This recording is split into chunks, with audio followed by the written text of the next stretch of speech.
Good morning ninth class. आज हम पढ़ने जा रहे हैं next topic that is latent heat. Latent heat होती क्या है? The heat energy which has to be supplied to change the state of a substance is called latent heat.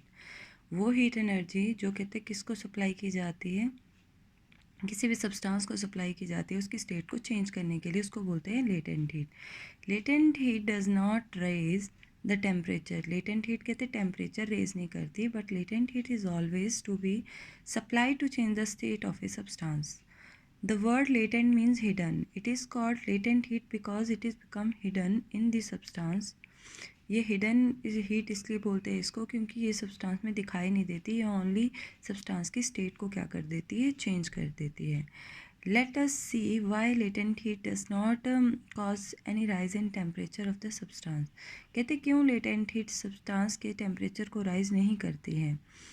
The latent heat which we supplied used up in overcoming the forces of attraction between the particle of a substance during the change of state. जो latent heat है कहते हैं वो क्या करती है, जो particle के बीच में forces of attraction होती है उसको क्या करती है, ओवरकम करती है।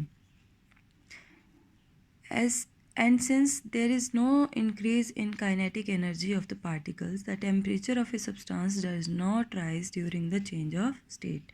Latent heat is of two type. Latent heat दो तरीके की होती है, latent heat of fusion and latent heat of vaporization. The heat energy required to convert solid into a liquid is called latent heat of fusion. जब solid से liquid में हमने substance को convert करना है उसको बोलते हैं latent heat of fusion. And the heat required to convert liquid into a vapor state is called latent heat of vaporization. So, सबसे पहले बात करते हैं हम latent heat of fusion की। The latent heat of fusion can be studied by performing an experiment. कहते हैं latent heat of fusion को हम एक्सप्लेन कर सकते हैं एक एक्सपेरिमेंट को परफॉर्म करके। We take some crushed ice in a beaker suspended in a thermometer. हमने क्रश्ड आइस ले ली एक बीकर में, उसमें हमने एक थर्मामीटर डाल दिया। We note the temperature of ice, हमने आइस का टेम्परेचर नोट कर लिया, it will be 0 degree Celsius. We now heat ice gently. फिर हम हीट आइस को जेंटली क्या करेंगे, हीट करेंगे यूजिंग स्मॉल फ्लेम बर्नर। इस तरीके से we keep recording the temperature of melting ice on the thermometer every minute. As more heat is given, more ice melt to form water, but thermometer reading remains 0 degree Celsius. जब कहते हैं हम thermometer उसमें डाल देंगे, हम क्या देखेंगे, उसका टेम्परेचर 0 डिग्री ही रहेगा। As long as there remain even a little of ice in the beaker, the temperature does not rise. जब तक कहते हैं उस बीकर में आइस रहेगी तब तक टेम्परेचर 0 डिग्री से ऊपर नहीं जाएगा। As long as remain even little of ice in the beaker the temperature does not rise. जब तक कहते थोड़ा सा टुकड़ा भी आइस का बीकर में रहेगा तब तक टेम्परेचर 0 डिग्री से ऊपर नहीं जाएगा। This shows that there is a no rise in temperature during the melting of ice. इससे हमें पता चलता है मेल्टिंग ऑफ आइस के दौरान टेम्परेचर इंक्रीज नहीं हुआ। It is only when all the ice has melted that the temperature of water start raising on further heating. जैसे ही कहते सारी आइस मेल्ट हो जाएगी वैसे ही कहते उसका टेम्परेचर इंक्रीज होना शुरू हो जाएगा। The heat which is going into ice but not increasing its temperature.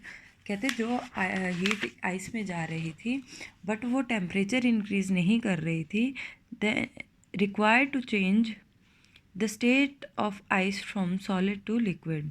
ठीक है, जो एनर्जी कहते रिक्वायर्ड थी वो चेंज कर रही थी स्टेट को आइस से सॉलिड से, किस में, लिक्विड में। This is known as latent heat of fusion. वो जो एनर्जी यूज़ हो रही थी वो कौन सी थी, लेटेंट हीट ऑफ फ्यूज़न, क्योंकि वो हिडन एनर्जी थी, वो टेम्परेचर को राइज नहीं कर रही थी, बस अंदर ही अंदर वो सॉलिड से किस में कन्वर्ट कर रही थी, सब्सटेंस को, लिक्विड में। The latent heat of fusion of a solid is the quantity of heat in joules required to convert 1 kilogram of solid to a liquid without any change in temperature.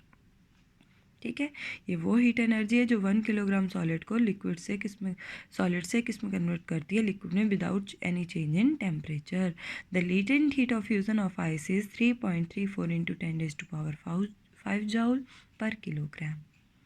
Heat energy used up changes the state of a solid substance by overcoming the force of attraction between the particles. The temperature of melting ice does not rise even though heat is being supplied continuously. कहते तब भी temperature increase नहीं होगा, चाहे हम जितनी मर्जी continuously heat भी सप्लाई करते रहेंगे तब भी उसका टेम्परेचर इंक्रीज़ नहीं होता है। आज के लिए इतना ही।